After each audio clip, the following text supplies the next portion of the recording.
सैयदना उमर फारूक रजी अल्लाह ताला अन्हो के दौर में एक शख्स ने अपनी बीवी को कसम दे के पूछा, क्या तुम्हें मुझसे मोहब्बत है?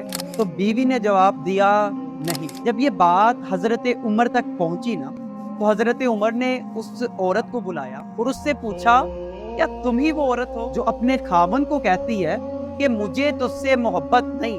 तो उस औरत ने जवाब दिया कि मेरे खावन ने मुझे अल्लाह की कसम दे के, अल्लाह का वास्ता दे के पूछा था, तो क्या मैं झूठ बोल देती? तो हजरत उमर ने फरमाया, हाँ तुम झूठ बोल देती। अगर तुम में से कोई औरत अपने खावन को पसंद नहीं करती ना, तो कोशिश करो फिर भी उसका इजहार ना किया करो। बहुत कम घर ऐसे हैं जो मोहब्बत की वजह से कायम है, ज्यादातर तो इस्लाम और एहसान की वजह से कायम।